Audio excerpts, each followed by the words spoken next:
ആരാധിപ്പാൻ നമുക്ക് കാരണമുണ്ട്, നെഞ്ചിൽ പാടാനേറെ കാരണമുണ്ട്. ആരാധിപ്പാൻ നമുക്ക് കാരണമുണ്ട്, നെഞ്ചിൽ പാടാനേറെ കാരണമുണ്ട്. ദൈവികമായ കാര്യങ്ങൾ പറയണമെങ്കിൽ ദൈവികമായ അഭിഷേകവും ആത്മബന്ധവും ഉണ്ടാകണം. ഈ പാടുന്ന ആൾക്കാർക്ക് അഭിഷേകം ഉണ്ടാകണമെങ്കിലും, പാട്ട് കേൾക്കുന്നിട്ട് കേട്ട് പാടുന്ന ആൾക്കാർക്ക് അഭിഷേകം ഉണ്ടാകണമെങ്കിലും മിനിമം പരിശുദ്ധാത്മകമായിട്ടൊരു ബന്ധമുണ്ടാകണം. ആത്മീയ കാര്യങ്ങളെല്ലാം അങ്ങനെയാണ്. ആർക്കെങ്കിലും എന്തെങ്കിലും ചെയ്ത് ഒപ്പിക്കാൻ പറ്റത്തില്ല. ഇനി കറക്റ്റായിട്ടാണ് ദൈവ വഴികളിലാണ് എങ്കിൽ നമുക്കുണ്ടാകുന്നൊരു ഗുണമെന്ന് പറയുന്നത് ഇപ്സോ ഫാക്ടോ നമുക്ക് അടയാളം ഉണ്ടാകും. നിങ്ങൾ കറക്റ്റ് ട്രാക്കിലാണെന്നുണ്ടെങ്കിൽ അപ്പോഴ് അടയാളം ഉണ്ടാകും. അടയാളമില്ലാതെ പോകുന്നു എന്ന് കണ്ടാൽ അതിൻ്റെ അർത്ഥം, പ്രത്യേകിച്ച് ഒരു അടയാളമില്ലാത്തൊരു കാലം എന്ന് പറഞ്ഞാൽ നല്ല ആഴമായ ആത്മബന്ധമുള്ളവർക്ക് ചിലപ്പോൾ അടയാളങ്ങൾ കിട്ടത്തില്ല. കാര്യം അടയാളങ്ങളില്ലാതെ തന്നെ അവർ ആത്മബന്ധത്തിലാവും. അവർക്ക് അടയാളങ്ങളില്ലെങ്കിലും ദൈവസാന്നിധ്യത്തെക്കുറിച്ച് അവിടെ ആത്മാവിന് നല്ല സംവേദനം ഉണ്ടാവും. ഫിസിക്കലായിട്ട് ഒരു സാധനം നമുക്ക് വേണ്ട ആവശ്യമില്ല. പക്ഷേ ഞാനൊരു 10-20 ലക്ഷം ആൾക്കാരെ കൗൺസിൽ ചെയ്യുമ്പോൾ നമുക്ക് മനസ്സിലായിരിക്കണത്, അടയാളം ആവശ്യമില്ലാത്ത ആൾക്കാർ വെറും ഒരു 5% മാത്രമേ ഉള്ളൂ. ബാക്കി 95% അടയാളം ആവശ്യമുണ്ട്. അപ്പം നമുക്കെല്ലാവർക്കും അടയാളം ആവശ്യമുണ്ട്. കാര്യം അടയാളം ആവശ്യമില്ലാത്ത സാഹചര്യം വന്ന പരിശുദ്ധാത്മാവ് എന്ന് വെച്ച് കഴിഞ്ഞാൽ, ഒരു കുട്ടി അവർ കുറച്ച് ഇൻ്റലിജൻ്റാണ്. ഈ കുട്ടി ഉടമ്പടി എടുത്തതിന് ശേഷം പിന്നീട് പരിശുദ്ധ കുർബാന സ്വീകരിക്കുമ്പോഴൊക്കെ കരയാൻ തുടങ്ങും. ഉടമ്പടിയുടെ ധ്യാനം കേട്ടാൽ തന്നെ, ഇത് ഈ മൊബൈലിൽ ധ്യാനം കേട്ടാൽ മതി, അപ്പം കരയാൻ തുടങ്ങും. ബൈബിളൊക്കെ വായിച്ചാൽ അപ്പം ബൈബിളിൽ കണ്ണുനീര് വീഴും. അതെന്താ പ്രശ്നം വെച്ച് കഴിഞ്ഞാൽ, ഈ പരിശുദ്ധാത്മാരുടെ വരദാനങ്ങളിൽ നമുക്കറിയാം ഭാഷാവരം, അതുപോലെ തന്നെ രോഗശാന്തി വരം, വിശ്വാസവരം. നമുക്ക് ദൈവത്തിൽ നിന്ന് കിട്ടുന്നതെല്ലാം നമ്മൾക്ക് കിട്ടുന്ന വരങ്ങളെന്ന് പറയണത് ബിബ്ലിക്കൽ ആയിട്ടുള്ള ഗിഫ്റ്റുകൾ. അതിന് ഗ്രേസ് എന്നല്ല പറഞ്ഞ, ഗിഫ്റ്റ് എന്നാണ് പറയണത്. പരിശുദ്ധാത്മാവിൻ്റെ വരങ്ങളെ gift of the holy spirit എന്നാണ് പറയണത്. മലയാളത്തിൽ തർജ്ജമ ചെയ്തിരിക്കുന്നത് സമ്മാനമൊന്നല്ല, ദാനമൊന്നല്ല, മറിച്ച് വരങ്ങളും ദാനങ്ങളും നമ്മൾ പറയും. പൊതുവെ രണ്ടും കൂടി കൂട്ടിച്ചേർത്ത് പറയും. പക്ഷെ ഇംഗ്ലീഷിൽ ഗിഫ്റ്റ് എന്ന് പറയും. എന്നുവെച്ചാൽ വരം, അതായത് പരിശുദ്ധാത്മാവ് ഭാഷാവരത്തോടെ സംസാരിക്കാൻ കഴിയുന്നത് ഗിഫ്റ്റാണ്. അത് ഗിഫ്റ്റ് ഓഫ് ടങ് എന്ന് പറയും, നാവിൻ്റെ വരമെന്ന് പറയും. നമ്മൾ പ്രാർത്ഥിച്ച് വരുമ്പോൾ പെട്ടെന്ന് പ്രാർത്ഥനയുടെ കൺട്രോൾ പോകും. എന്നിട്ട് പരിശുദ്ധാത്മാവ് നമ്മളിലൂടെ ലല്ലബിസ് പറയാൻ തുടങ്ങും. വെച്ച് കഴിഞ്ഞാൽ നമ്മളുടെ ഭാഷയ്ക്ക് പരിചയമില്ലാത്ത റിഥമാറ്റിക്, ചിലപ്പോൾ നോൺ റിഥമാറ്റിക് ആയിട്ടുള്ള സ്വരങ്ങൾ പുറപ്പെടുവിക്കും. പക്ഷെ അതിൻ്റെ ഒരു പ്രോബ്ലം എന്ന് പറയണത്, അതിന് അടുത്ത് പൗരസപ്പോസം പറയും, അങ്ങനെ ഒരു ആർക്കെങ്കിലും ഗിഫ്റ്റ് ഓഫ് ടങ് കിട്ടിയാൽ അത് ജനങ്ങൾക്ക് കർത്താവ് അതിലൂടെ കമ്മ്യൂണിക്കേറ്റ് ചെയ്യുന്നുണ്ട്. അതുകൊണ്ട് അടുത്തിരിക്കുന്ന ആളിനത് വ്യാഖ്യാനിക്കാനുള്ള വരം ഉണ്ടാവും. അപ്പം അയാളത് പറയണം. വ്യാഖ്യാനിക്കാൻ വരമില്ല ഉള്ള ആരും ആ കമ്മ്യൂണിറ്റിയിൽ ഇല്ലെങ്കിൽ ഭാഷാവരക്കാരൻ നാവടക്കി ഇരിക്കുകയാണ് നല്ലതെന്ന് പറയും. അല്ല, പൗരസപ്പോസിൻ്റെ കൊറിന്ത്യസ് ലേഖനത്തിലുള്ളതാണ്. അവന് ഗിഫ്റ്റ് ഓഫ് ദി ടങ് പോലെ തന്നെയാണ് അത്. നമുക്ക് വിശ്വാസവരം, ഫെയ്ത്ത് ഗിഫ്റ്റായിട്ട് കിട്ടും. നമ്മൾക്ക് ഫെയ്ത്ത് മെക്കാനിക്കലായിട്ട് കിട്ടിയിട്ടുണ്ട്. ഫെയ്ത്ത് 2-3 തരത്തിലാണ് നമുക്ക് ഫെയ്ത്ത് വരണത്. വിശ്വാസം കേൾവിയിൽ നിന്ന് വരും, അല്ലേ? കേൾവി യേശുക്രിസ്തുവിനെ കുറിച്ചുള്ള പ്രസംഗങ്ങളിൽ നിന്ന് വരും. അതൊരു വരവാണ്. വിശ്വാസം എങ്ങനെ വരുന്നു, നമ്മളിലേക്ക് എങ്ങനെ വരണത്? വിശ്വാസം നമ്മളിലേക്ക് എങ്ങനെ വരണത്? ഒന്നെങ്ങനെ വരണത്? വിശ്വാസം കേൾവിയിൽ നിന്ന്. പിന്നെന്താണ്? കേൾവി യേശുക്രിസ്തുവിനെ കുറിച്ചുള്ള അറിവിൽ നിന്ന്, അല്ലെങ്കിൽ പ്രസംഗത്തിൽ നിന്ന് ആണ് വിശ്വാസം വരുന്നത്. ഇനി വിശ്വാസം ഗിഫ്റ്റായിട്ട് വരും. കാര്യം ഇതൊരു പ്രാഥമിക, ഇപ്പം നമ്മൾ ഒരു 10ാം ക്ലാസ് വരെയൊക്കെ പഠിക്കണ പോലെ തന്നെയാണ് വിശ്വാസം. കേൾവി യേശുക്രിസ്തുവിനെ കുറിച്ചുള്ള അറിവിൽ നിന്ന് ഇങ്ങനെ ബൈബിൾ വായിക്കുകയും ബൈബിൾ പ്രസംഗം കേൾക്കുകയും ചെയ്യുന്നതനുസരിച്ച് കൊണ്ട് നമുക്കൊരു വിശ്വാസം നമ്മൾ രൂപപ്പെട്ട് പതുക്കെ വരും. ഭയങ്കര സ്ലോ പ്രോസസ്സാണ് വിശ്വാസം. കേൾവി എന്ന് പറയുന്നത് സ്ലോ പ്രോസസ്സാണ്. പക്ഷെ ഉള്ളത് ഉരുക്കായിട്ട് നല്ല ബലമായിട്ടിരിക്കും. അതാണ് ആ വിശ്വാസത്തിൻ്റെ പ്രശ്നം. അതായത് വിശ്വാസം കേൾവി എന്ന് പറയുന്നത്. ഇനി ഈ വിശ്വാസം തന്നെ ഗിഫ്റ്റായിട്ട് കിട്ടും. ഗിഫ്റ്റായിട്ട് കിട്ടുമെന്ന് വെച്ച് കഴിഞ്ഞാൽ കുറച്ച് നമ്മൾ വിശ്വസിച്ച് നിൽക്കുന്നു. വിശ്വാസത്തിന് വലിയ ഗ്രോത്തൊന്നുമില്ല, പക്ഷെ നമുക്ക് ഭയങ്കരമായ ആഗ്രഹമാണ് വിശ്വാസത്തിൽ വളർന്നേ പറ്റത്തുള്ളൂ. കർത്താവ്, കാര്യം വിശ്വാസം കൊണ്ടാണല്ലോ നീതിമാൻ ജീവിക്കണത്, ഇല്ലേ? ഇപ്പം ഹെബ്രായർ 11:1 എടുത്തേ. വിശ്വാസം എന്നത് പ്രത്യാശിക്കുന്നവ ലഭിക്കുമെന്ന ഉറപ്പും കാണപ്പെടാത്തവ ഉണ്ട് എന്ന ബോധ്യവുമാണ്. അപ്പോഴേ ഇത് ഒരു 1ാം ക്ലാസ് മുതൽ 4ാം ക്ലാസ് വരെയുള്ള വിശ്വാസത്തിൻ്റെ പ്രഥമ പാഠങ്ങളാണ്.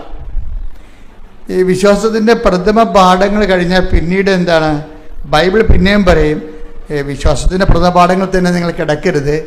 വിശ്വാസത്തിൻ്റെ പ്രഥമ പാഠങ്ങൾ കടന്ന് നമുക്ക് പക്വതയിലേക്ക് വളരാം, അല്ലേ? ഹെബ്രായർ 6:5 വിശ്വാസത്തിന്റെ പ്രഥമ പാഠങ്ങൾ. ശ്രുതികട്ടെ ഹല്ലേലൂയ. 6:1 അതിനാൽ ക്രിസ്തുവിന്റെ വചനത്തിന്റെ പ്രഥമ പാഠങ്ങൾ പിന്നിട്ട് നമുക്ക് പക്വതയിലേക്ക് വളരാം. ഇതാണ് ഞാൻ പറയണത് എപ്പോഴും. അതായത് വിശ്വാസം എന്ന് പറയണത് ഈ ക്രൊണോളജിക്കൽ ഗ്രോത്ത്. നമുക്ക് ശരീരം വളരുന്നു. നിനക്ക് 25 വയസ്സുണ്ട്, ഓക്കെ. പക്ഷേ നീ ആത്മീയതയിൽ തോറ്റ കക്ഷിയാണോ ജയിച്ച കക്ഷിയാണോ എന്ന് അറിയണമെങ്കിൽ 25 വയസ്സിൻ്റെ ഫെയ്ത്ത് ലെവൽ ഉണ്ടാകണം. 25 വയസ്സിൻ്റെ ഫെയ്ത്ത് ലെവൽ ഉണ്ടാകണം. ചില ആൾക്കാർക്ക് ഇത് എടുത്താൽ പോകാത്തതിൻ്റെ കാരണം ഇവരുടെ ഫെയ്ത്ത് ലെവൽ താഴെയാണ്. അവരുടെ പ്രായത്തിനൊത്ത വിശ്വാസമില്ല. ചിലപ്പോൾ വയസ്സ് 70 ഉണ്ടാകും, വിശ്വാസം ചിലപ്പോൾ 7 വയസ്സുകാരൻ്റെതായിരിക്കും. കാര്യം ഇതിന് മെയിൻ്റെനൻസ് ആവശ്യമായൊരു വിഷയമാണ്. അതുകൊണ്ട് 10:17 റോമ 10:17 ആകയാൽ വിശ്വാസം കേൾവിയിൽ നിന്നും കേൾവി ക്രിസ്തുവിനെ പറ്റിയുള്ള പ്രസംഗത്തിൽ നിന്നുമാണ്. ഈ ക്രിസ്തുവിന് വിശ്വാസം വളരണമെങ്കിൽ നമുക്ക് പല വിശ്വാസം ഉണ്ടാവും, അല്ലേ? അമേരിക്കയും ഇപ്പോൾ ഇറാനും ഇസ്രായേലും തമ്മിൽ യുദ്ധം ചെയ്യുന്നു. ചിലർ വിശ്വസിക്കണത് ഇറാൻ ജയിക്കുമെന്ന്, ചില ആൾക്കാർ വിശ്വസിക്കണത് ഇസ്രായേൽ ജയിക്കുമെന്ന്. അങ്ങനെയൊക്കെ മനുഷ്യന്മാർക്ക് പല പല വിശ്വാസം ഉണ്ടാവും. പക്ഷെ ദൈവികമായ ഫെയ്ത്ത് എന്ന് പറയുന്നത് ക്രിസ്തുവിനെ കേന്ദ്രീകരിച്ചാണ് വരണത്. ക്രിസ്തുവിന് നിനക്കുള്ള അറിവാണ് നിൻ്റെ അനുഭവങ്ങളുടെ അനുപാതത്തെ നിശ്ചയിക്കുന്നത്. ക്രിസ്തുവിന് നിനക്കുള്ള അറിവ് ആണ്. അപ്പോൾ എപ്പോഴും നമുക്ക് ഈ പരിശുദ്ധാത്മാവിനോട് നമ്മൾ ചോദിക്കുമ്പോൾ, നിങ്ങൾ ഉടമ്പടി എടുക്കുമ്പോഴൊക്കെ നിയോഗങ്ങളൊക്കെ ഇതില്ലേ, അപ്പോൾ ഇന്ന് പുതുക്കുമ്പോഴെങ്കിലും നിങ്ങൾ ശ്രദ്ധിക്കണം. പരിശുദ്ധാത്മാവിനോട് ചോദിക്കണത്, ഇപ്പം നമ്മൾ പരിശുദ്ധാത്മാവിന് വേണമെന്ന് പറയണത്, പരിശുദ്ധാത്മാവിൻ്റെ ദാനങ്ങൾ 7 7ഒന്നുമല്ല, 10, 70, 70,000 ഒക്കെ ഉണ്ട്. പക്ഷെ നമ്മളതിനൊരു ഒരു കാറ്റഗറിക്ക് ചെയ്യാൻ വേണ്ടിയാണ് നമ്മൾ 7 പറയണത്. 7 പറഞ്ഞാൽ എല്ലാം ബൈബിൾ പഠിക്കണത്. 7 ദിവസം ദൈവം സൃഷ്ടിച്ചത്, ഉദാശകൾ 7. അങ്ങനെ എന്താ കാര്യത്തിൽ 7 ഒരു പൂർണ്ണമായ നമ്പർ ആയതുകൊണ്ടും ബിബ്ലിക്കൽ റെവലേഷൻ്റെ ഭാഗമായതുകൊണ്ടുമാണ്. അപ്പോൾ ഈ വിശ്വാസം, ഇപ്പോൾ 7 ദാനങ്ങളെന്ന് പറയുമ്പോൾ 70 ദാനങ്ങളും 700, 7000 ദാനങ്ങളുണ്ട്. അത് നമ്മൾ വളരുന്നതനുസരിച്ച്. പക്ഷെ ബേസിക്കായിട്ട് ഈ ദാനങ്ങളുടെ വേഷപ്പകർച്ചകളോ അല്ലെങ്കിൽ വളർച്ചാരൂപങ്ങളോ ഒക്കെ ആയിരിക്കും മറ്റ് ദാനങ്ങളെന്ന് പറയണത്. അപ്പം ഈ യേശുക്രിസ്തുവിൽ ഇപ്പം നിങ്ങളെ ഒരു സബ്ജക്റ്റ്, നിങ്ങളിപ്പോൾ ഉടമ്പടി ചെയ്യുന്ന നമ്മളെല്ലാവരും ഭൗതികമായ വിഷയങ്ങളാണ് വെച്ചിരിക്കുന്നത്. ചിലർ വസ്തു വയ്ക്കാൻ വയ്ക്കും, അല്ലേ? ചില ആൾക്കാർ കല്യാണം കഴിക്കാൻ വേണ്ടി ഉടമ്പടി ചെയ്യും, ചിലർ പരീക്ഷ ജയിക്കാൻ വേണ്ടി ഉടമ്പടി ചെയ്യും, ചിലർ കേസ് മാറാൻ വേണ്ടി ഉടമ്പടി ചെയ്യും. ഓക്കെ, ഇതെല്ലാം നമുക്ക് ആവശ്യമാണ്. ഇത് വെള്ളം പോലെ ഇരിക്കും സംഭവം. വെള്ളം വേണം അല്ലേ? വെള്ളം എങ്ങനെ പോകണമെന്നുണ്ടെങ്കിൽ വെള്ളം വേണം. വിശ്വാസം വളരണമെങ്കിൽ വിഷയങ്ങൾ വേണം. അപ്പം നമ്മളെ സംബന്ധിച്ച് പറഞ്ഞാൽ മനസ്സിലാകുന്നില്ലേ? വിശ്വാസം വളരണമെന്നുണ്ടെങ്കിൽ വിഷയങ്ങൾ വേണം, ജീവിത വിഷയങ്ങൾ വേണം. ഒരു വിഷയമില്ല എന്നുണ്ടെങ്കിൽ നമുക്ക് വിശ്വാസം വളർത്തിയെടുക്കാൻ, ഇപ്പം നമ്മൾ കളർ എന്ന് പറയണത് നിറം. വാട്ട് ഈസ് കളർ എന്ന് പറഞ്ഞു കഴിഞ്ഞാൽ നമ്മൾ നീല പച്ച എന്നൊക്കെ പറയുമ്പോൾ അതിൻ്റെ പേരല്ലേ. What is colour? ഇന്നും നമുക്ക് അത് ശരിക്കും പറഞ്ഞാൽ അത് ഫിസിക്സിൻ്റെ സബ്ജക്റ്റാണോ കെമിസ്ട്രിയുടെ സബ്ജക്റ്റാണോ, രണ്ടും അതിൻ്റെ അകത്തുണ്ട്. കെമിസ്ട്രിയുടെ കണ്ടൻറ്റും ഉണ്ട്, ഫിസിക്സിൻ്റെ കണ്ടൻറ്റും കളറിലുണ്ട്. പക്ഷേ കളർ എന്താണെന്ന് ആർക്കും അറിയത്തില്ല. കളറ് പച്ചയെന്ന് പറയുമ്പോൾ നമ്മളതിൻ്റെ ഇൻറ്റൻസിറ്റി, നമ്മളെ ഒരു കണ്ണ് ഒരു വസ്തുവിനെ സംവേദനമാക്കുമ്പോഴുണ്ടാകുന്ന ഡിസ്റ്റൻസ് അനുസരിച്ചുള്ള ഇൻറ്റൻസിറ്റിയിൽ ഉണ്ടാകുന്ന അനുഭവ തലങ്ങളെയാണ് കളർ എന്ന് പറയുന്നത്. പക്ഷേ നമ്മൾ ബൈബിൾ ബ്രൗൺ കളർ എന്നല്ല പറയണത്. ബൈബിൾ ബ്രൗൺ ആണെന്ന് പറഞ്ഞു കഴിഞ്ഞാൽ അതിൻ്റെ കൂടെ പറ്റിച്ചേർന്നിരിക്കുന്നത് നമുക്ക് ബ്രൗൺ പോലെ മനസ്സിലാകുന്നു. മനസ്സിലായില്ലേ? ബ്രൗൺ പോലെ മനസ്സിലാകും. ഇതുപോലെയാണ് വിശ്വാസത്തെ സംബന്ധിച്ചിടത്തോളം. വിശ്വാസം പലപ്പോഴും സാധാരണ മനുഷ്യർക്ക് വിഷയബന്ധിയാണ്. ഒരു വിഷയം ഒരു വിഷയം, നമ്മൾ പരീക്ഷ അല്ലെങ്കിൽ കല്യാണം അല്ലെങ്കിൽ മക്കളില്ല എന്നിപ്പോൾ കഴിഞ്ഞ ദിവസം കൊണ്ട് ഒരു സാക്ഷ്യം എന്ന് പറയുന്നത് വിശ്വാസം കാണപ്പെടാത്തതുണ്ട് എന്നുള്ളതാണ് അല്ലേ? നമ്മൾ വായിച്ചില്ലേ? ഹെബ്രായർ എന്താ പറഞ്ഞത്? ഹെബ്രായർ 11:1 എന്താ പറഞ്ഞത്? വിശ്വാസം പറഞ്ഞ് വിശ്വാസം കാണപ്പെടാത്തത് ഉണ്ട്. പിന്നെ എന്താണ്? പ്രത്യാശിക്കുന്നവ ലഭിക്കുമെന്നുള്ള ഉറപ്പാണ്. അപ്പൊ കാണപ്പെടാത്ത സാധനത്തിനെ കാണപ്പെടുന്ന പരുവത്തിലേക്ക് മാറ്റിയെടുക്കുന്നതിന് ഉപയോഗിക്കുന്ന പവറാണ് വിശ്വാസം എന്ന് പറയണത്. കാണപ്പെടുന്നില്ല, ആ സംഭവമില്ല. കഴിഞ്ഞ ദിവസങ്ങളിൽ ഒരു സാക്ഷിയുടെ പറഞ്ഞത് ഒരു കുഞ്ഞിനെ, അത് 14 വയസ്സായി, 14 വയസ്സായിട്ടും ഗർഭപാത്രമില്ല. അപ്പം അമ്മയ്ക്ക് ഭയങ്കര കരച്ചില്. കാര്യം എന്താ? ഗർഭപാത്രം ഇല്ലെങ്കിൽ ഉള്ള അവസ്ഥ എന്താ? ഇങ്ങനെ നമുക്ക് സങ്കീർണങ്ങളും മനസ്സിലാക്കാൻ പറ്റാത്തവരുടെ ജീവിത അനുഭവ തലങ്ങൾ നിൽക്കുമ്പോൾ വിശ്വാസമാണ് നമുക്ക് ആശ്വാസം നൽകണത്. എന്താണ് വിശ്വാസം? നമ്മൾ എന്തു പറയും? കാണപ്പെടാത്തത് ഉണ്ട്. ഉണ്ട്. പിന്നെന്താണ്? പ്രത്യാശിക്കുന്നവ ലഭിക്കും. വിശ്വാസത്തിൻ്റെ റോൾ എന്താ? What is the role of faith? അത് കാണപ്പെടാത്തത് ഉണ്ട്. നമ്മളെ സംബന്ധിച്ചിടത്തോളം നമുക്ക് വേണ്ട പല സാധനങ്ങളും കൺമുമ്പിലില്ല. ഇക്കോട്ട് ദ പോയിന്റ്. നമുക്ക് വേണ്ട പല സാധനങ്ങളും കൺമുമ്പിലില്ല. പക്ഷെ നമ്മൾ ദൈവത്തെ കക്ഷി ചേർത്തുകൊണ്ട് നമ്മൾ വിശ്വസിക്കുന്നു. It is there. അതാണ് നമ്മൾ പറയണത് കർത്താവിൻ്റെ കൈകളിലെന്നാണ് നമ്മൾ പറയണത്. കാണപ്പെടാത്തത് നമുക്ക് ആവശ്യമുള്ളത് ഇപ്പം നമ്മുടെ കൺമുമ്പിലില്ല. പക്ഷെ നമ്മൾ എന്ത് പറയും? കർത്താവിൻ്റെ കൈകളിൽ ഉണ്ട് എന്ന് പറയും. കാണപ്പെടാത്തത് ഉണ്ട് എന്ന് വെച്ചാൽ ബൈബിൾ ഉദ്ദേശിക്കുന്നത് ദൈവത്തിൻ്റെ കൈകളിലുണ്ടെന്നാണ്. അതാർക്ക് കിട്ടും? പ്രത്യാശിക്കുന്നവർക്ക് ലഭിക്കും. പ്രത്യാശിക്കുന്നവർക്ക്. ശരിക്കും പറഞ്ഞാൽ വിശ്വാസത്തെ ആക്ടിവേറ്റ് ചെയ്യണത് ഈ പ്രത്യാശയാണ്. നമ്മൾ ഉടമ്പടി ചെയ്യണമെന്ന് വെച്ച് കഴിഞ്ഞാൽ നമ്മൾ എന്താ നമ്മളെ പ്രത്യാശയെയും വിശ്വാസത്തെയും മെറ്റീരിയലൈസ് ചെയ്യാൻ വേണ്ടിയുള്ള എഫിഷ്യൻസിയാണ് ഉടമ്പടി കാഴ്ചവെക്കുന്നത്. അത് ഞാൻ വളരെ ലളിതമായിട്ട് പറയാം. ബുദ്ധിയുള്ളവരും കുറച്ചുകൂടി വിദ്യാഭ്യാസം കൂടുതലുള്ളവരും അച്ഛൻ ആദ്യം പറഞ്ഞ ഫോളോ ചെയ്യണം. രണ്ടാമത് പറയണത് അതിൽ താഴെ ഗ്രാസ്പിംഗ് പവർ ഉള്ളവർക്കാണ്. എന്ന് വെച്ച് കഴിഞ്ഞാൽ ഈ വിഷയത്തെ സംബന്ധിച്ചിടത്തോളം വിശ്വാസം എന്നത് കാണപ്പെടാത്തതുണ്ട്. നമ്മുടെ കയ്യിലില്ല, പക്ഷേ കർത്താവിൻ്റെ കയ്യിൽ അത് ഉണ്ട് അല്ലേ? ഇനി എന്ത് ചെയ്യണം? വിശ്വാസം എന്നത് കാണപ്പെടാത്തതുണ്ട്, പ്രത്യാശിക്കുന്നവ ലഭിക്കുമെന്നുള്ള ഉറപ്പ്. ഈ പ്രത്യാശ ആരിലാണ്? ദൈവത്തിലാണ് പ്രത്യാശിക്കുന്നത്. പ്രകടിപ്പിക്കുന്നതിന് നമ്മൾ ഉപയോഗിക്കുന്നതാണ് വിശ്വാസം. പിന്നെന്താണ് വിശ്വാസം? അതാണ് ഈ പ്രാർത്ഥന. ഞാൻ ചില പ്രാർത്ഥനക്കാരെ ഞാൻ ശരിക്കും വഴക്കിടും. എന്താ കാര്യം? അവർ 60 വർഷമായാലും പ്രാർത്ഥന തന്നെയാണ് ഇൻസ്ട്രുമെൻ്റായിട്ട് കൊണ്ടു നടക്കുന്നത്. 60 വർഷമായാലും അവർക്ക് പ്രാർത്ഥന, അവർക്കതേ അറിയാൻ പാടുള്ളൂ. പക്ഷെ ഒരു മേജർ സബ്ജക്റ്റിനെ അഡ്രസ്സ് ചെയ്യാൻ പ്രാർത്ഥന ചിലപ്പോൾ പരാജയമായിരിക്കും. എന്താ കാര്യം? പ്രാർത്ഥന വർക്കൗട്ട് ചെയ്യണത് വിശ്വാസത്തിലാണ്. അത് ദൈവിക പുണ്യത്തിൻ്റെ ആദ്യ ഭാഗമേ ആകുന്നുള്ളൂ. രണ്ടാം ഭാഗം എന്താണ്? പ്രത്യാശയാണ്. മൂന്നാം ഭാഗം എന്താണ്? സ്നേഹമാണ്. മനസ്സിലായില്ലേ? ഈ എപ്പോഴും നമ്മൾ ശ്രദ്ധിക്കേണ്ടത് സ്നേഹം, അതായത് ചില വിശ്വാസം ചില വിഷയങ്ങൾ പ്രാർത്ഥനയാൽ പ്രവർത്തനക്ഷമമാകും. ഈ വാഗുണ്ട് ഒരു 10 ജപമാല ചൊല്ലിയാൽ പ്രവർത്തനക്ഷമമാകും, പ്രാർത്ഥനയാൽ പ്രവർത്തനക്ഷമമാകും. ചിലത് അതിനേക്കാൾ മേജറാണത് പ്രാർത്ഥന കൊണ്ട് നിൽക്കത്തില്ല. മനസ്സിലായില്ലേ? പിശാചിനെ പുറത്താക്കുന്ന കാര്യം പറയുമ്പോൾ എന്തുകൊണ്ടാണ് ഞങ്ങൾക്ക് പിശാചിനെ പുറത്താക്കാൻ കഴിയാതിരുന്നതെന്ന് പറയുമ്പോൾ അതൊന്ന് വായിച്ചേ, ആ ഭാഗം ഒന്ന് വായിച്ചേ. കർത്താവ് താപോലിൽ നിറങ്ങുന്നില്ലേ? നിങ്ങൾ ശ്രദ്ധിച്ച് കേൾക്കണം കേട്ടോ. ഇത് ഇത്തിരി പാടുള്ള പരിപാടിയാണ്. എന്നാലും അറിയണം, ഉടമ്പടിയിലൊക്കെ ഇങ്ങനെ 10 100 ധ്യാനം കൂടിയെന്ന് പറയുമ്പോൾ ആദ്യത്തെ ധ്യാനം തന്നെ ഞാൻ പറഞ്ഞുകൊണ്ടിരുന്നു കഴിഞ്ഞാൽ നിങ്ങൾ ഈ പറഞ്ഞ പോലെ വിശ്വാസത്തിന് ബാലപാഠങ്ങളിൽ കിടക്കും. ഉടമ്പടിയുടെ പുതുക്കൽ കൂടുന്നതനുസരിച്ച് കൊണ്ട് നിങ്ങൾ ഗ്രേഡ് വർദ്ധിക്കണം, കപ്പാസിറ്റി വർദ്ധിക്കണം. മത്തായി 17:19 വായിച്ചോളൂ. അനന്തരം ശിഷ്യന്മാർ തനിച്ച് യേശുവിനെ സമീപിച്ച് ചോദിച്ചു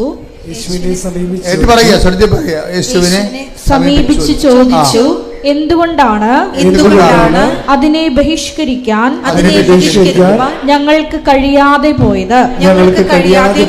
യേശു പറഞ്ഞു. ഇതിന്റെ പോക്ക് കണ്ടില്ലേ? അപ്പൊ കഴിയാത്ത കാര്യങ്ങൾ അപ്പോസ്തലന്മാർക്ക് വരെ ഉണ്ടെന്നർത്ഥം. അപ്പം നിങ്ങൾക്ക് കഴിയണില്ലെന്ന് പറഞ്ഞാൽ അതിൻ്റെ അത് കാര്യമൊന്നുമില്ല. അപ്പോൾ കർത്താവിൻ്റെ കൂടെ നടന്നിട്ട് പോലും ചില കാര്യങ്ങൾ ചെയ്യാൻ അപ്പോസ്തലന്മാർക്ക് കഴിവില്ല. എന്തുകൊണ്ടാ കാര്യം? അതാണ് ഈ ഈ ഫസ്റ്റ് ലെവൽ ഫെയ്ത്ത് ഉപയോഗിച്ച് കഴിഞ്ഞാൽ ചില കാര്യങ്ങൾ കഴിയത്തില്ല, ഉറപ്പല്ലേ? ഫസ്റ്റ് ലെവൽ ഫെയ്ത്ത് ഉപയോഗിച്ചാൽ ചില കാര്യങ്ങൾ അപ്പോസ്തലന്മാർക്ക് പോലും കഴിയത്തില്ല. എന്നിട്ട് ഈശോ പറയും, നിങ്ങളെ ഇങ്ങനെയുള്ള ഇതിൻ്റെ ഗ്രേഡ് കൂടിയ സംഭവമാണ്. ഈ ഗ്രേഡ് കൂടിയ സംഭവങ്ങളെ അഭിമുഖീകരിക്കുമ്പോൾ നിങ്ങളുടെ വിശ്വാസം പോരാതെ വരും. പിന്നെ എന്ത് ചെയ്യണം? പ്രാർത്ഥന വേണം. പിന്നെ എന്ത് ചെയ്യണം? ചിലത് പ്രാർത്ഥന കൊണ്ട് ശരിയാകത്തില്ല. എന്താ കാര്യം? ചില കയ്യെഴുത്ത് പ്രതികളിൽ പ്രാർത്ഥന കൊണ്ടല്ലാതെ കിടക്കുന്നുണ്ടെങ്കിലും ചില കയ്യെഴുത്ത് പ്രതികളിൽ കിടക്കണ എന്താണ്? അതായത് മൊബൈലിൽ കാണത്തില്ല അത്. അതായത് മത്തായി 17 ബൈബിളിലെ മത്തായി 17 അധ്യായത്തിൻ്റെ താഴെ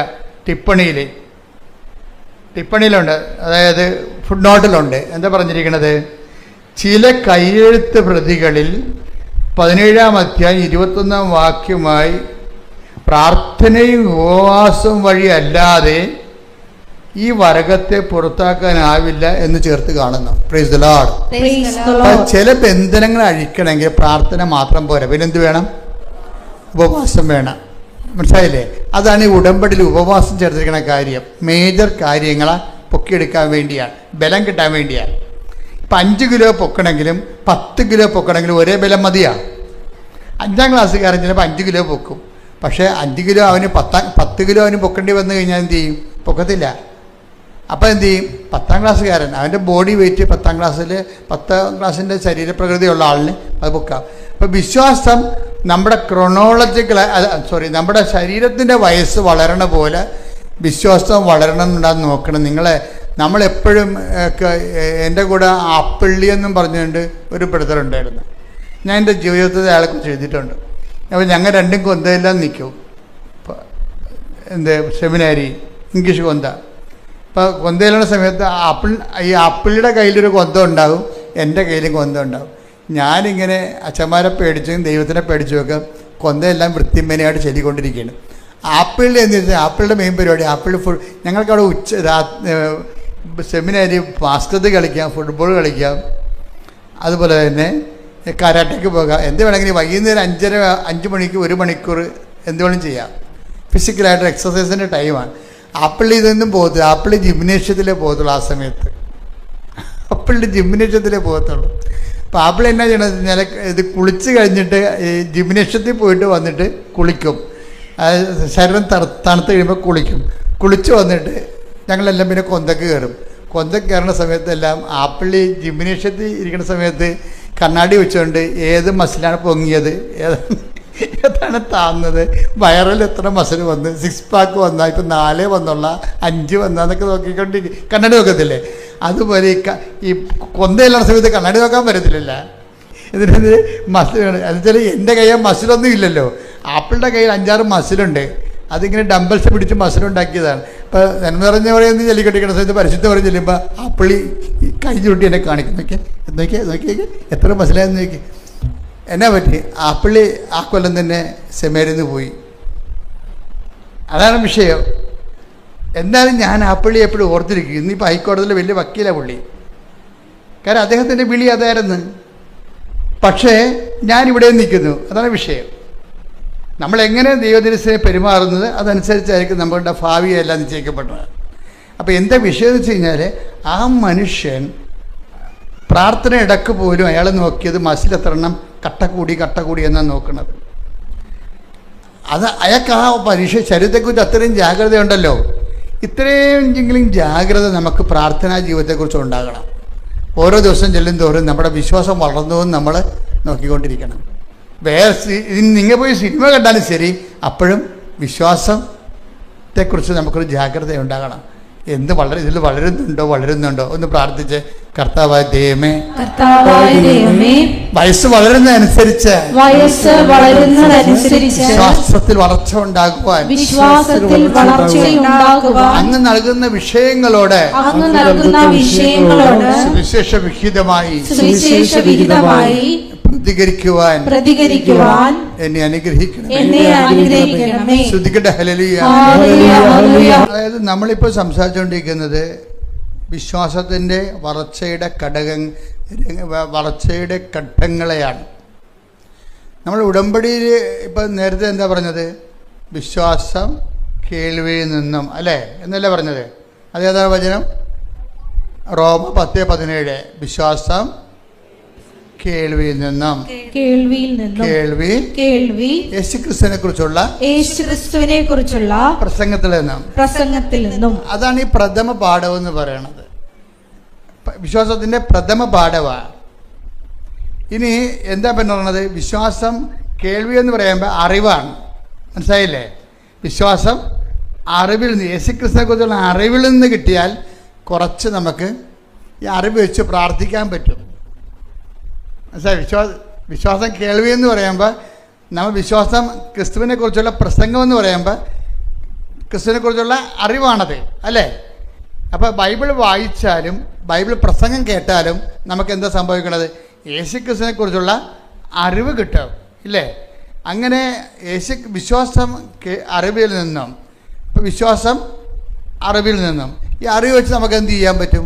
അറിവ് വെച്ച് നമുക്ക് പ്രാർത്ഥിക്കാൻ പറ്റും, ഇല്ലേ? അത് ലെവലാണ്. പക്ഷെ പ്രാർത്ഥന കൊണ്ട് ചില കാര്യങ്ങൾ നടക്കത്തില്ല. അതിനെന്ത് ചെയ്യണം?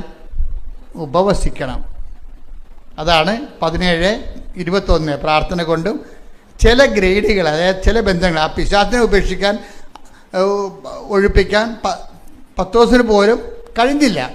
അപ്പോൾ അവർ ചോദിച്ച ഒരു പ്രോബ്ലം ഉണ്ടല്ലോ, കർത്താവിനോട് ചോദിച്ചേ, കർത്താവ് എൻ്റെ വിശ്വാസ വളർച്ചയിലൊരു പ്രോബ്ലം ഉണ്ട്, എന്തുകൊണ്ടാണ് ഞങ്ങൾക്കതിനെ ഒഴിപ്പിക്കാൻ ആ ഒരു പ്രശ്നത്തിൽ നിന്ന് രക്ഷപ്പെടാൻ കഴിയാതിരുന്നത്? അപ്പം നിങ്ങൾ പല പ്രശ്നങ്ങൾ എഴുതിയിട്ടില്ലേ ഉടമ്പടിയിലെയും, ഇല്ലേ?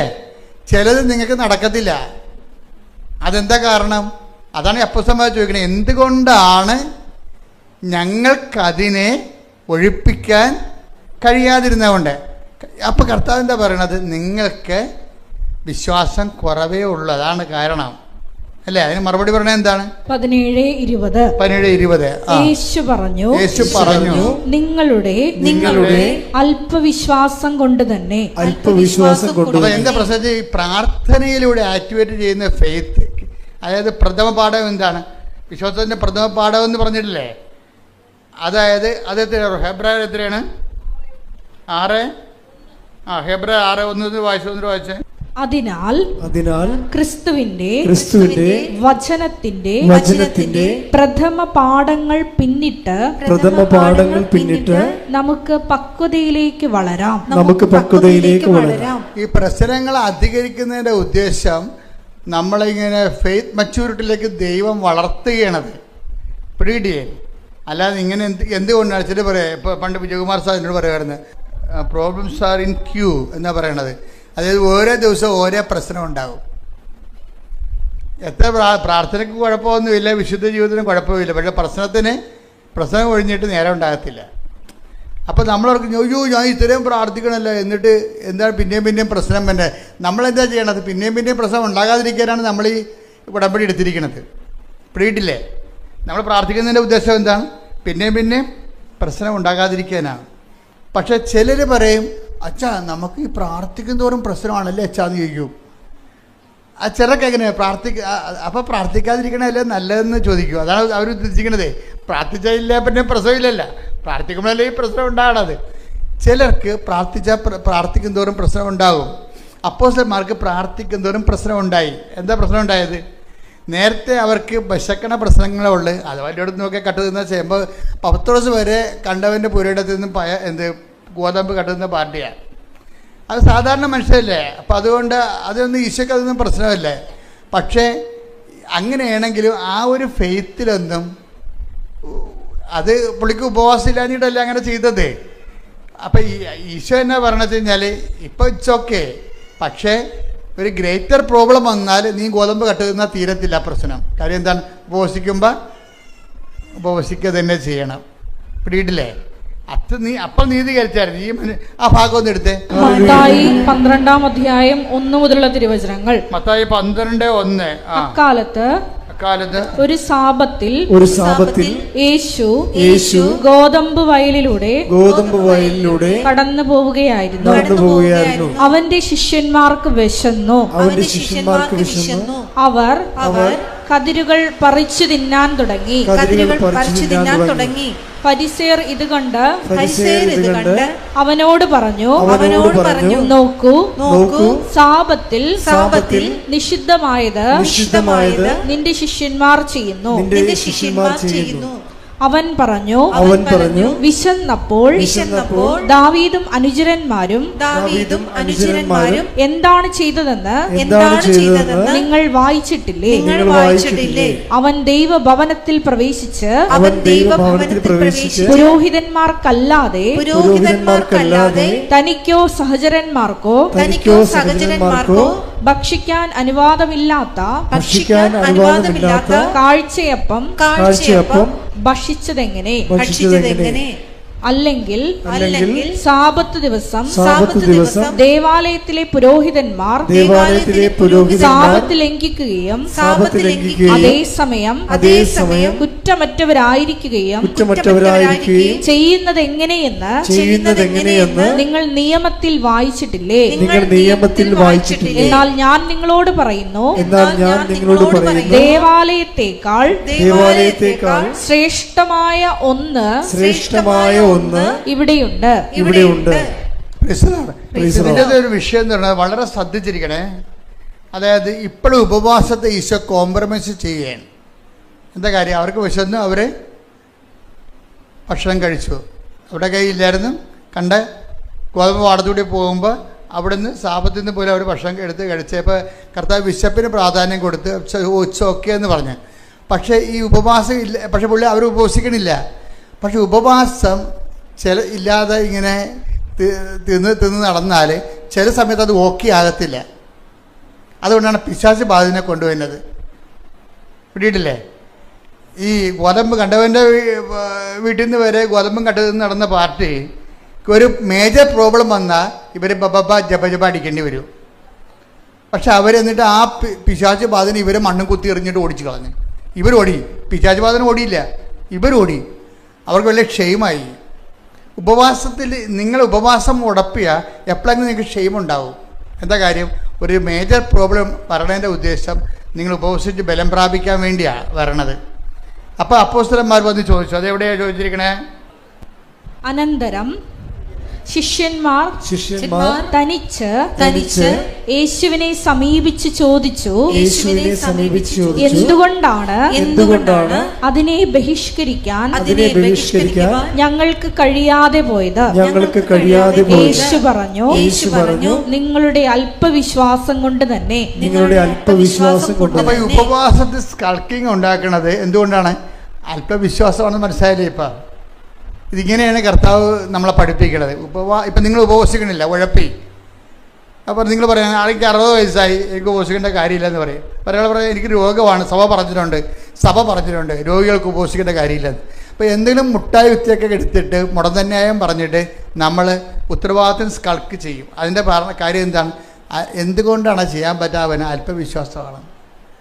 ചില ഉടമ്പടി എടുക്കുന്നുണ്ട്, പക്ഷെ ഉപവസിക്കണില്ല. അതിൻ്റെ കാര്യം എന്താണ്?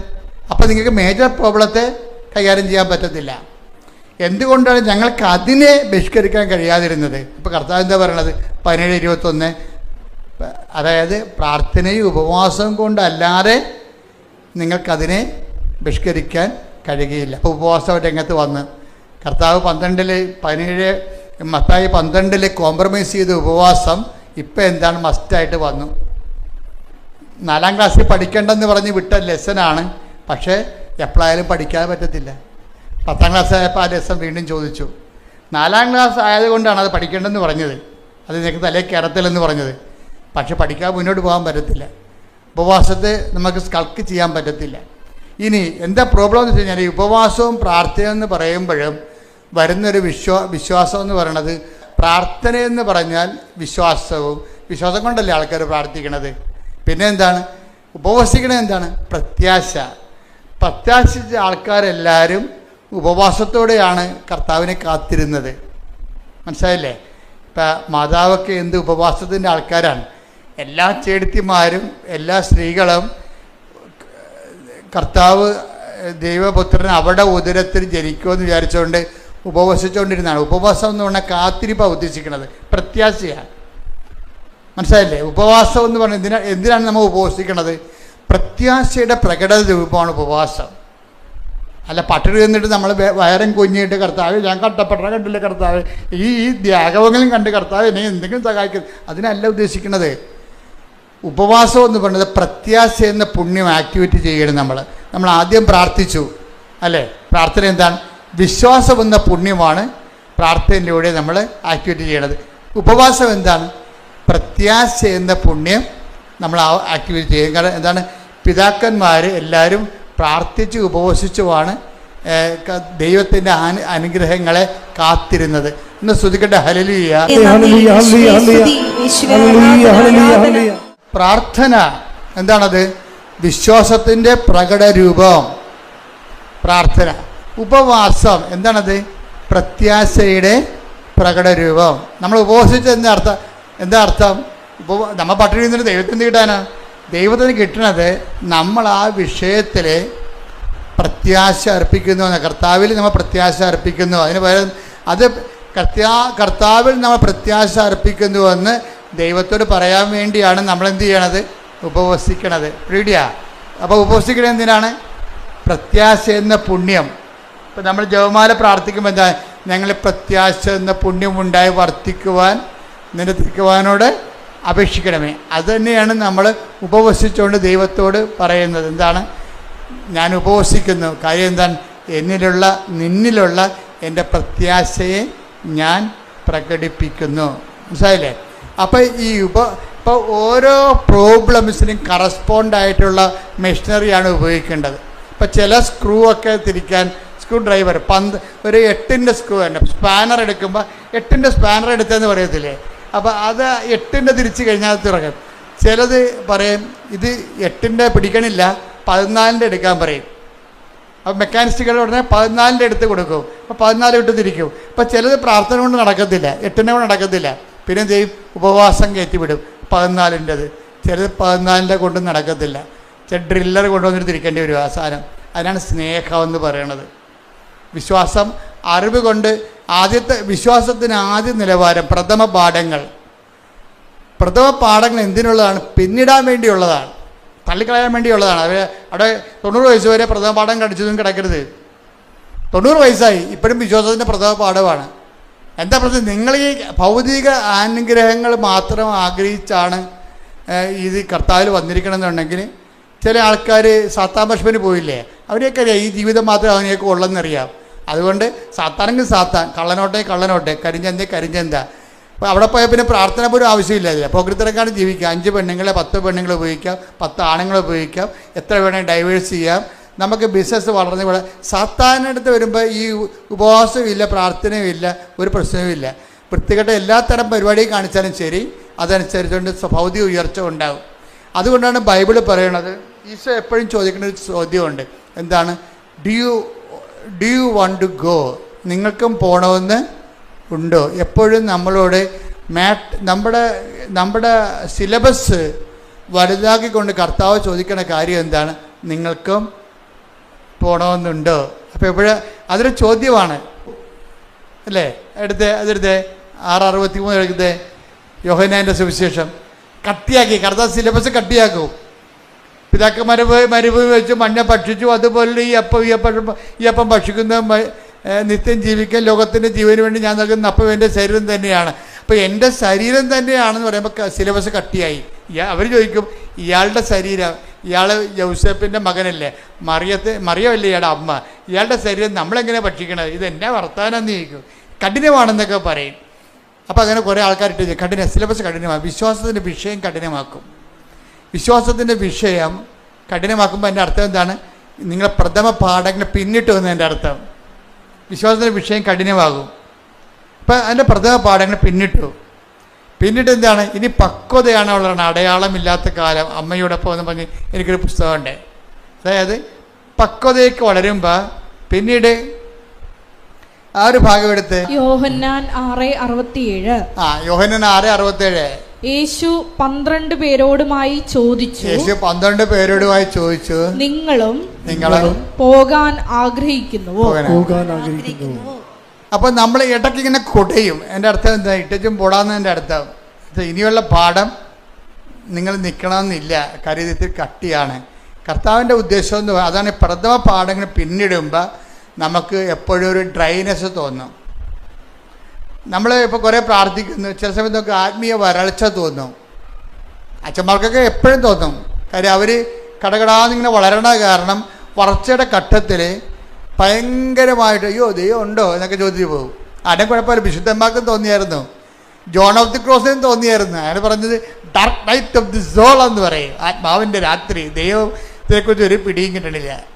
ഇത്രയും നാൾ ജീവിച്ചു, ഭയങ്കര വിശുദ്ധിയോട് ജീവിച്ചു. പക്ഷെ ചില സമയത്ത് ലെഫ്റ്റ് ഇൻ ദി എയർ, ദൈവം ഉണ്ടോ എന്ന് പോലും സംശയമാണ്. വളർച്ചയുടെ പാഠങ്ങൾ. അപ്പോൾ ട്രാൻസിഷൻ പീരീഡിൽ എപ്പോഴും ഇതുപോലെ വാക്കംനെസ് ഉണ്ടാവും. അതായത് നമ്മൾ വിശ്വാസത്തിൻ്റെ പ്രഥമ പാഠങ്ങൾ. ഇപ്പം നിങ്ങൾ ആദ്യം എന്താ ചെയ്യണത്? അറിവും പ്രാർത്ഥനയും. അതിൻ്റെ പാഠം കഴിഞ്ഞിട്ട് ഉപവാസവും പ്രത്യാശയും, ഇല്ലേ? അതിൻ്റെ പാഠവും കഴിഞ്ഞു പോകും. ഇനി എന്താണ്? പ്രാർത്ഥനയും കൊണ്ട് ഉപവാസം കൊണ്ട് നിൽക്കാത്ത കാര്യങ്ങൾ വരും.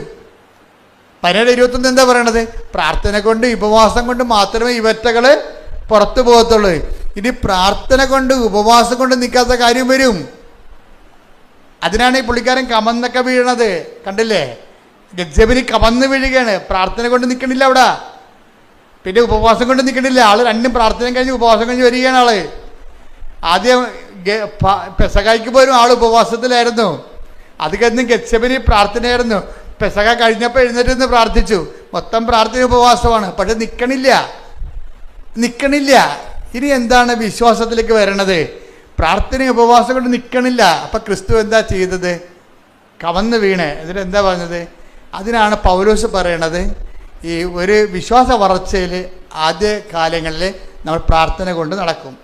പിന്നെ വിഷയം കുറച്ചുകൂടി കട്ടിയായി കഴിയുമ്പോൾ പിന്നെ പ്രാർത്ഥനയും ഉപവാസം വേണ്ടി വരും. ചില സമയത്ത് പ്രാർത്ഥനയും ഉപവാസം കൊണ്ടും നിൽക്കത്തില്ല. എന്താ കാരണം?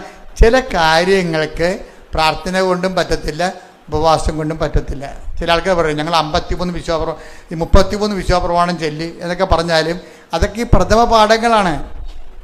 അതിൻ്റെ അടുത്ത പാഠം പ്രത്യാശയുടെയാണ്, ഉപവാസമാണ്. അപ്പോൾ ചില ആൾക്കാർ പറയും ഞാൻ 33 ദിവസം ഉപവാസിച്ചെന്നൊക്കെ പറയും. ചിലപ്പോൾ അതിൽ നിൽക്കത്തില്ല. ക്രിസ്തുവിലല്ലേ വളരണത്. ക്രിസ്തുവിൽ വളരുന്ന അനുസരിച്ച് കൊണ്ട് ഇതുപോലുള്ള ചില കാര്യങ്ങളിൽ ഘട്ടം ഘട്ടമായിട്ട് വളർച്ച ഉണ്ടാകുമ്പോൾ എന്തു ചെയ്യും?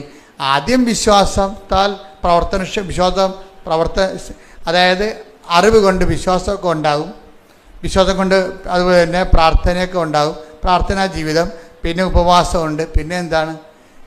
അതായത് വിശ്വാസം, പ്രത്യാശ, പിന്നെ എന്താ ഉള്ളത്? സ്നേഹമെന്നും സംഭവമുണ്ട്. അതാണ് ഗലാത്യർ 5:6 സ്നേഹത്താൽ പ്രവർത്തനക്ഷമമായ വിശ്വാസം. ഉടമ്പടി അതാണ്, അത് മനസ്സിലാക്കണം. അല്ലാതെ വല്ലതൊക്കെ കാണിച്ചു വെക്കരുത്. ഉടമ്പടി പ്രഥമ പാഠങ്ങൾ പിന്നിട്ട സംഭവമാണ്. വിശ്വാസത്തിൻ്റെ നിലവാരം കഴിഞ്ഞു, പ്രാർത്ഥന കൊണ്ടും കഴിഞ്ഞു. അതാണ് മേജർ പ്രോബ്ലംസ് അഡ്രസ് ചെയ്യാൻ ഉടമ്പടിയെ പറ്റത്തുള്ളൂ. എന്താ കാര്യം? ഉടമ്പടി എന്താണ്? ഉടമ്പടി ഗലാത്യർ 5:6 അതെന്താണ്? അറിവ് കൊണ്ടല്ല അവിടെ വർക്കൗട്ട് ചെയ്യണം, വിശ്വാസം കൊണ്ടല്ല. പിന്നെ എന്താണ്? സ്നേഹം കൊണ്ടാണ്. വിശ്വാസം, പ്രത്യാശ, സ്നേഹം. ദൈവിക പുണ്യങ്ങളെ ഈ ഗെത്സെമനി വരുമ്പോൾ ഈശോ പ്രകടിപ്പിക്കുന്നത് എന്താണ്? സ്നേഹമാണ്. എന്താണ്? എല്ലാം അപ്പാനെ വിളിച്ച് അപ്പാക്ക് വേണ്ടി ജീവിച്ചൊക്കെ നടന്നെങ്കിലും സമയത്ത് അപ്പാക്ക് ആര് മാറി, അപ്പായെ കാണാനില്ല. അപ്പം എലോയ് ലമാസ്തബക്താനി എന്ന് പറഞ്ഞ് കരഞ്ഞിട്ട് എന്ത് ചെയ്യും? സ്നേഹം എല്ലാം വിശ്വസിക്കുന്നു. അപ്പം അങ്ങനെ പോകത്തില്ല. അപ്പ ഇവിടെ എവിടെയെങ്കിലും ഉണ്ട്, ഇപ്പോഴത്തെ അവസ്ഥയിൽ എന്നെ കാണാത്തതാണ്. അതാണ് എൻ്റെ ഇപ്പോഴത്തെ പാഠം. അതുകൊണ്ട് പറയും ഐ കമൺ മൈ സ്പിരിറ്റ്. അത് ഭയങ്കര സംഭവമല്ലേ? അതാണ് ക്രിസ്തു കടന്നുപോയ വഴികൾ. ക്രിസ്തു ആണ് നമ്മുടെ സബ്ജക്റ്റ്. അപ്പം ക്രിസ്തു കടന്നുപോയെന്ന വഴികൾ അനുസരിച്ച് കൊണ്ട് നമ്മുടെ ജീവിതാനുഭവങ്ങളെ നമ്മളെ ക്രിസ്തു കേന്ദ്രീകൃതമായിട്ട് വേണം ജീവിതാനുഭവങ്ങളെ വിലയിരുത്താൻ. മനസ്സിലായില്ലേ?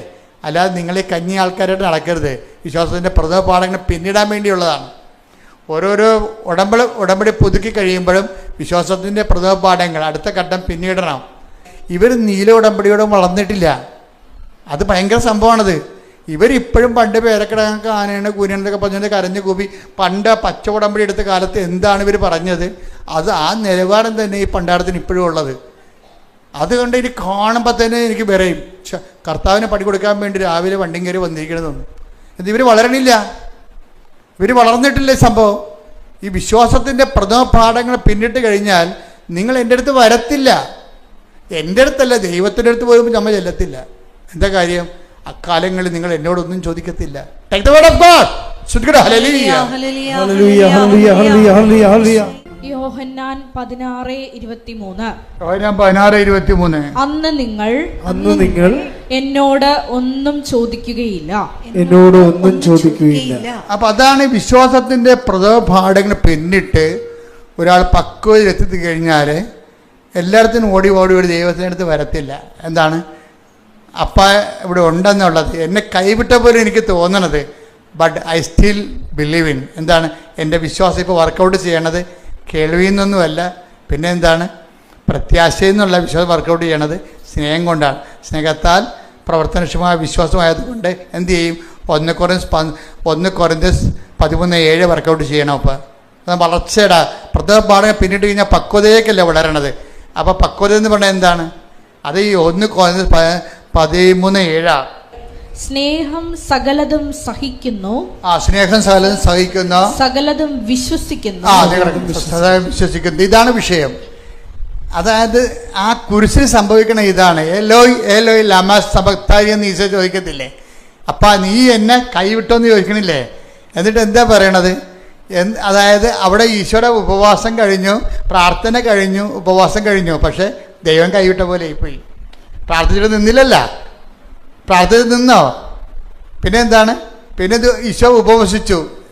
കഴിക്കുന്ന ഈ ഒടുക്കത്തെ താഴത്തിൽ ഇരുന്നുകൊണ്ട് 10 ദിവസം പറയുന്നുണ്ട് കഴിക്കണില്ലേ എന്ന് പറയും. അപ്പോൾ ഈശോ പറയും എനിക്കിനി ഉപവാസമാണ്, നാളെ ഈ സമയത്ത് അപ്പായുടെ കൂടെ മേശപ്പുറത്ത് പെസഹ ഞാൻ കഴിക്കും സ്വർഗീയ എഴുന്നേശാരയിലെന്ന് പറയും. എന്നിട്ട് അവൻ എഴുന്നേരുന്നിട്ട് ഭയങ്കരമായൊരു സ്വസ്ത്രഗീതം ആലപിക്കും. എല്ലാവരും കൈയടിച്ച് പ്രാർത്ഥിച്ചുതിച്ച് പുറത്തു പോകും. കുറച്ച് കഴിയുമ്പോൾ അവൻ താഴെ വീഴും. എന്താ കാര്യം? ഇത്രയും പ്രാർത്ഥന ഉപവാസം ഉണ്ടെങ്കിലും അവന് അഭിമുഖീകരിക്കേണ്ട വിഷയത്തെ കൈകാര്യം ചെയ്യാൻ ഈ പ്രാർത്ഥനയ്ക്ക് ഉപവാസത്തിനും പറ്റണില്ല. അതാ വിഷയം. വീണുപോയി. വീണിട്ട് പിന്നെ അവൻ്റെ കയ്യിൽ നിന്നെല്ലാം വിട്ടുപോകണുണ്ട്. അവൻ ലോകത്തിൻ്റെ പാപത്തിൻ്റെ ശാപത്തിന് വേണ്ടി സ്വയം ഏറ്റെടുത്തപ്പോൾ അതിൻ്റെ വേദനയും നീറ്റലും എല്ലാം അവൻ അനുഭവിച്ചു. അവൻ കുറിച്ച് തൂങ്ങി തർക്കപ്പെട്ട് അപ്പോൾ അവന് സങ്കടമായി. പ്രാർത്ഥന കൊണ്ടും ഉപവാസം കൊണ്ടും ഇതിനെ കുരിശിനെ അതിജീവിക്കാൻ പറ്റണില്ല. അപ്പോൾ എന്ത് പറഞ്ഞു? ഏലോയ് ലമാ സബക്താനി, എന്താണ് നീ എന്നെ ഉപേക്ഷിച്ചത്? അപ്പോൾ പരിശുദ്ധാത്മാവ് വിട്ടുപിരിയാതെ എന്നിട്ട് പറഞ്ഞു, അപ്പായല്ലേ ഇപ്പം നീ കാണാതിരിക്കാനുള്ള, ഇനി 1 മിനിറ്റ് കഴിയുമ്പോൾ ഞാനും കൂടി പോകാൻ എനിക്ക് കമാൻഡ് തന്നിട്ടുണ്ട്. അതുകൊണ്ട് ഞാനും പോകാൻ പോവുകയാണ്. നീ ഒരു പണി ചെയ്യണം. സ്നേഹം എല്ലാം വിശ്വസിക്കുന്നു. അപ്പായി ഇവിടെ ഉണ്ടെന്ന് നീ വിശ്വസിക്കണം. എന്നിട്ട് നീ അപ്പായിക്ക് നിൻ്റെ ആത്മാവിനെ ഏൽപ്പിക്കണം. ഉടനെ അവൻ പറഞ്ഞു, പരിശുദ്ധാത്മാവ് ഇറങ്ങിപ്പോവുകയും ആ ഒറ്റ വാക്ക് ആ സമയത്ത് അവൻ പറഞ്ഞുകൊണ്ടിരുന്ന്, ഐ കമൺ മൈ സ്പിരിറ്റ്. എന്നിട്ട് അവൻ തല വലത്തേക്ക് ചായച്ചു, ജീവൻ സമർപ്പിച്ചെന്ന് പറയും. ഇതാണ് സ്നേഹത്താൽ പ്രവർത്തനക്ഷമമായ വിശ്വാസം. കൈയടിക്കട്ടെ, ശ്രുതികട്ടെ, ഹല്ലേലൂയ. ഇതിൻ്റെ വിഷയം എന്ന് പറയണത്, ഉടമ്പടി എപ്പോഴും ടാർഗറ്റ് ചെയ്യുമ്പോൾ അതെന്താണ്? ഉടമ്പടി എന്താണ്? സ്നേഹത്താൽ പ്രവർത്തനക്ഷമമായ വിശ്വാസത്തിലേക്കുള്ള യാത്രയാണത്. അപ്പം അതുകൊണ്ട് എന്താ ചെയ്യണമെന്ന് പറഞ്ഞാൽ, ചില കാര്യങ്ങളെ നമ്മൾ ആക്ടിവേറ്റ് ചെയ്യണമെങ്കിൽ നമ്മളുടെ പ്രാർത്ഥന പോരാതെ വരും, ഉപവാസം പോരാതെ വരും. മനസ്സിലായില്ലേ? എന്താ കാര്യത്തിൽ? ഇപ്പോൾ ഒരു പിശാച് ബാധിതനെ കർത്താവ് ഉയർപ്പിച്ചല്ല, അല്ല അവനെ വിടുവിച്ചേ. അപ്പോൾ പിശാച് ബാധിതൻ പറഞ്ഞേ, നീ എവിടെ പോയാലും ഞാൻ നിന്നെ അനുഗമിക്കുമെന്ന് പറഞ്ഞു. അപ്പോഴെന്താ ഈശോ പറഞ്ഞത്? നീ എൻ്റെ കൂടെ വരണ്ട, വീട്ടിൽ പോടാന്ന് പറഞ്ഞു. എന്താ കാര്യം? അവന് കർത്താവിൻ്റെ കൂടെ വരാനുള്ള ഇവാഞ്ചലിസ്റ്റ്, ഈ സ്നേഹത്താൽ പ്രവർത്തനക്ഷമമായ വിശ്വാസത്തിലേക്ക് വരണമെന്നുണ്ടെങ്കിൽ ചിലത് കർത്താവിൻ്റെ കൂടെ നടക്കത്തില്ല. കർത്താവിൻ്റെ കൂടെ നടന്നാൽ നടക്കാനുള്ള യോഗ്യത ലഭിക്കത്തില്ല. കർത്താവിനോട് നടക്കുന്നതല്ല, നടക്കാനുള്ള യോഗ്യത ലഭിച്ചില്ല. ഇപ്പം ചില സൗഖ്യങ്ങളൊക്കെ നമുക്ക് കിട്ടും, വിടുതൽ കിട്ടും.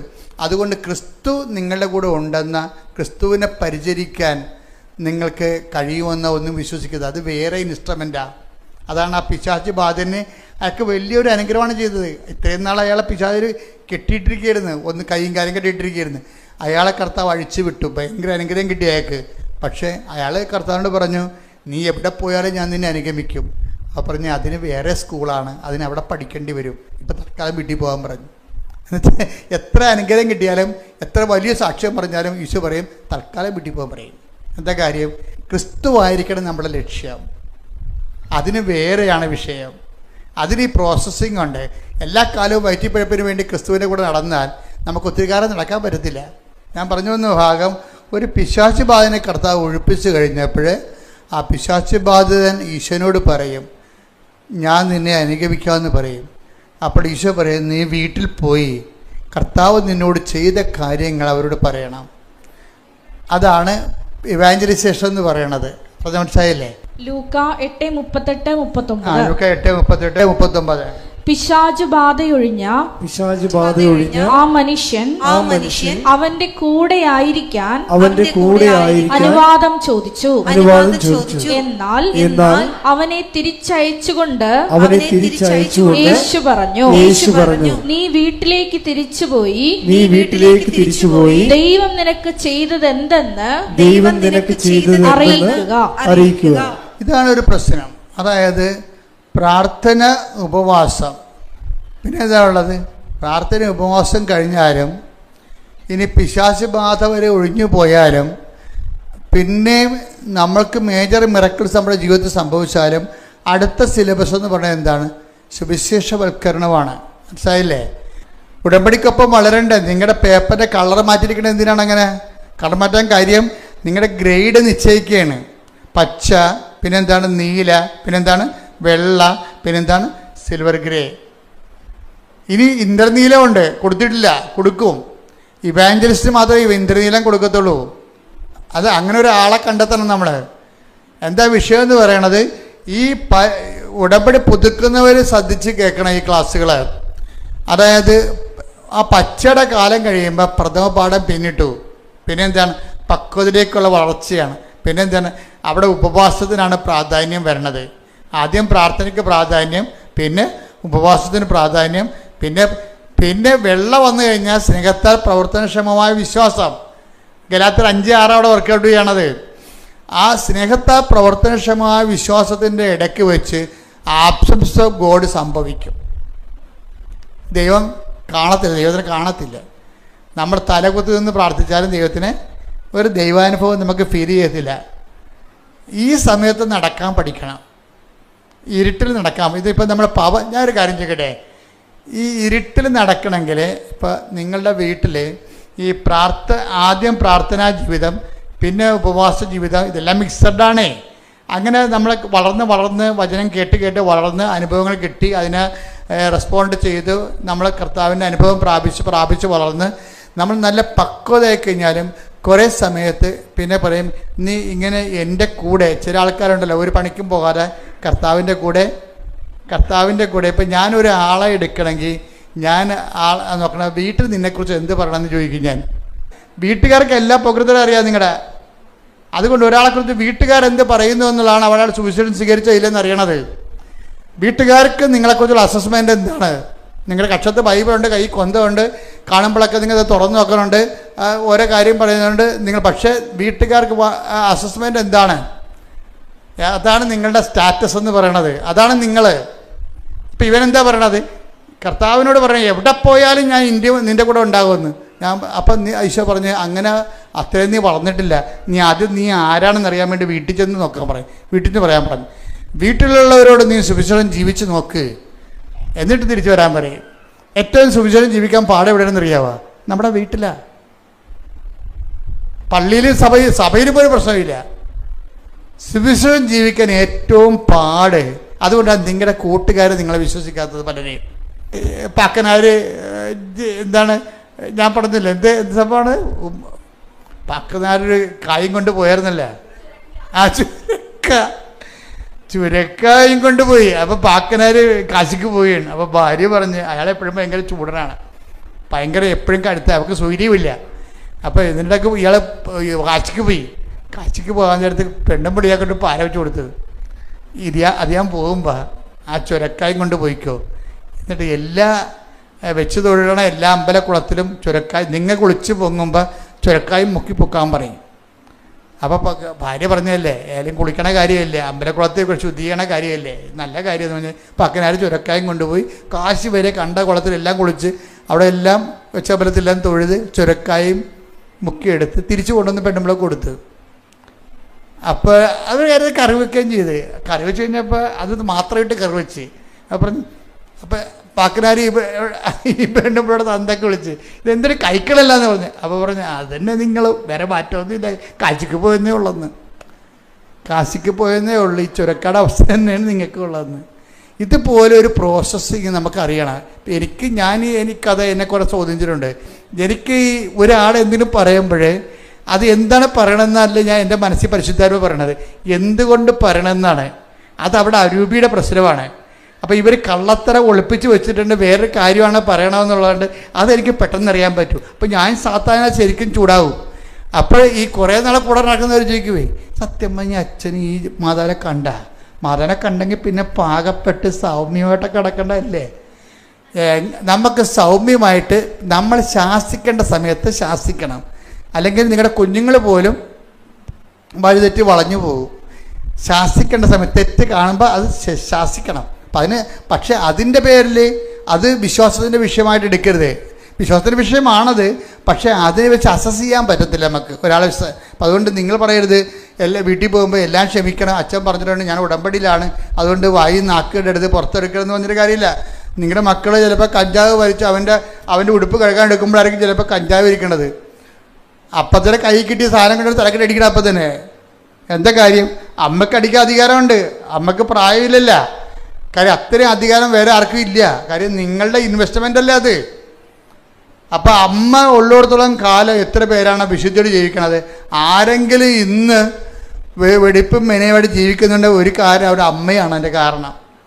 കാര്യം അമ്മയുടെ ശാസനയിലും കാര്യം അമ്മയ്ക്കൊരു ഗുണമുണ്ട്, അമ്മ എത്ര ഉപദ്രവിച്ചാലും അമ്മയുടെ സ്നേഹത്തെ അവിശ്വസിക്കത്തില്ല മക്കൾ. എന്താ കാര്യം? ആ സ്നേഹം അവർ അനുഭവിച്ചിട്ടുള്ളതാണ്. അവരുടെ അമ്മയുടെ സങ്കടം കൊണ്ടാണ് അടിക്കണമെന്നേ മക്കൾ വിചാരിക്കത്തുള്ളൂ. കാര്യം ദൈവം കഴിഞ്ഞാൽ പിന്നെ അമ്മയേ ഉള്ളൂ, അത് കഴിഞ്ഞാണ് അച്ഛനുള്ളത് വിശ്വാസ പഠനങ്ങളിൽ. അപ്പം അതുകൊണ്ട് ഞാൻ പറഞ്ഞു, ഉടമ്പടി എടുത്തും പറഞ്ഞുകൊണ്ട് നിങ്ങളെല്ലാം കൂടി ഉറിയക്കരി ഇരുന്നിട്ട് അവസാനം മക്കൾ പോക്കിരിത്തരങ്ങാണ്ട് ജീവിക്കുന്ന കുറേ ആൾക്കാരില്ലേ. കുറേ വിശുദ്ധന്മാരും ഭക്തന്മാരുടെയും മക്കൾ വഴിപിഴച്ചവരാണ്. അതെന്താ കാര്യം? അവർ വിശുദ്ധി കീപ്പ് ചെയ്യാൻ വേണ്ടി വാഗം മിണ്ടാ പ്രാണികളായിട്ട് നടന്നിട്ട് മക്കൾക്ക് അവരുടെ അത് തരമായിട്ട് എടുത്തിട്ട് അവർക്ക് അവരുടെ ഇഷ്ടം പോലെ അവർ ജീവിക്കും. അത് ഞാൻ ഇടവകെ കണ്ട കാര്യങ്ങളാണ്. അപ്പം അതുകൊണ്ട് നിങ്ങളെപ്പോഴും ശ്രദ്ധിക്കേണ്ട വിഷയം ഇതാണ്. ഈ ഉടമ്പടിയുടെ വിഷയത്തിൽ നമ്മൾ വിഷയവും വിശ്വാസ വളർച്ചയും വളരെ ബന്ധപ്പെട്ട കാര്യങ്ങളാണ്. കാരണം വിശ്വാസം നമ്മളെ സംബന്ധിച്ചിടത്തോളം ഓരോ ഘട്ടം ചെല്ലുമ്പോഴും നമ്മൾക്ക് വളർച്ച ഉണ്ടാകണം, വളർച്ച രേഖപ്പെടുത്തണം. വളർച്ച രേഖപ്പെടുത്താത്തത് കൊണ്ടാണ് അതേ വിഷയം റെക്കർ ചെയ്യണത്. നമ്മളത് പഠിച്ചതാണ്, നമ്മൾ ആ വിഷയം വന്ന് ഇന്ന നിലപാട് എടുക്കത്തുള്ളൂ എന്ന് കണ്ടു കഴിഞ്ഞാൽ പിന്നീട് കർത്താവ് ആ വിഷയം മാറ്റിയിട്ട് വേറെ സബ്ജക്റ്റ്. ഒരു കാര്യം വ്യക്തമാണ്, ആ സമയത്ത് നിങ്ങൾ എന്നോടൊന്നും ചോദിക്കത്തില്ല എന്ന് പറയുന്ന വിശ്വാസത്തിൻ്റെ 3-ാം തലമുറയാണ്. എന്താ കാര്യം? എൻ്റെ കർത്താവിന് എന്നെക്കുറിച്ച് എല്ലാം അറിയാം, ദൈവം അറിഞ്ഞുകൊണ്ടാണ് ഇത് സംഭവിക്കുന്നത്. അതുകൊണ്ട് ഞാൻ എൻ്റെ അമ്മയെപ്പോലെ ഞാൻ ഹൃദയത്തിൽ സംഗ്രഹിച്ചു. അതാണ് അവിടെ ഈ വിശ്വാസത്തെ, പ്രവർത്തനക്ഷമമായ വിശ്വാസത്തിൻ്റെ ആൾരൂപമാണ് അമ്മ. എന്താ കാര്യം?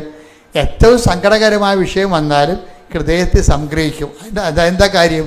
അത് യോഹന്നാൻ 16:23 ആ ദിവസങ്ങളിൽ നിങ്ങൾ എന്നോടൊന്നും ചോദിക്കത്തില്ല. ചോദിക്കാൻ എന്തു ചെയ്യും? ഹൃദയത്തിൽ സംഗ്രഹിക്കും. അതേക്കുറിച്ച് സ്വന്തമായിട്ട് ധ്യാനിക്കും.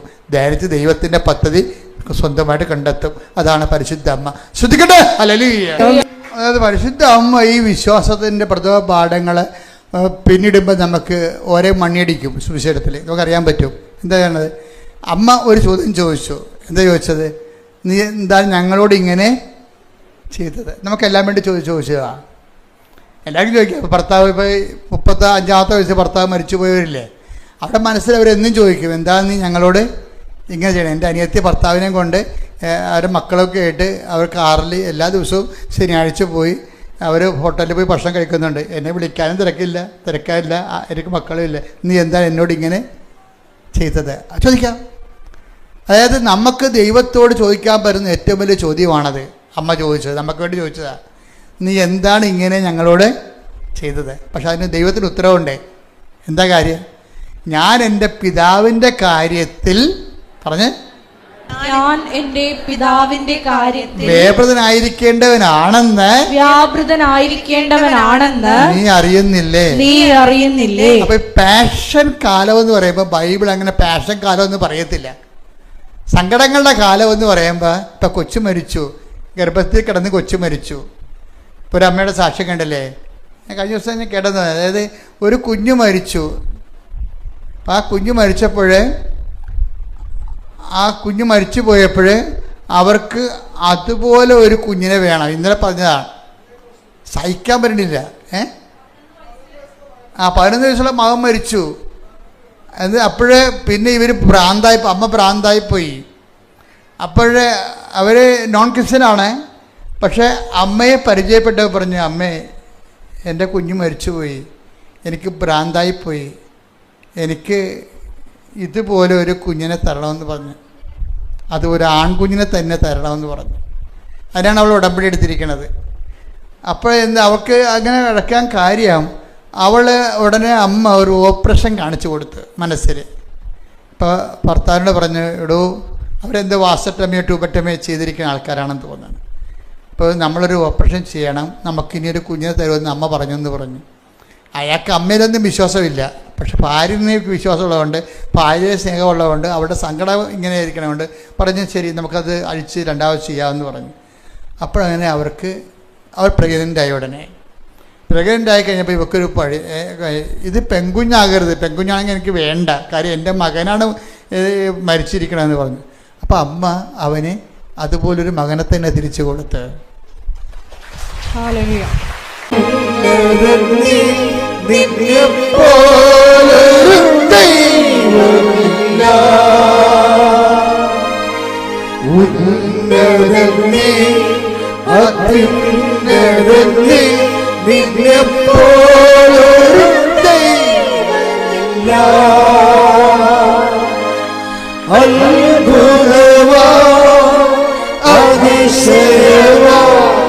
നീ മാത്രമേ ദൈവമെന്നും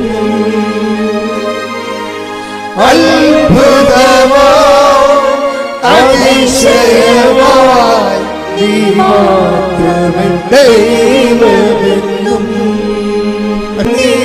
നിന്നെപ്പോലൊരു ദൈവമില്ല ഉന്നതനേ അത്യുന്നതനേ നിന്നെപ്പോലൊരു ദൈവമില്ല അത്ഭുത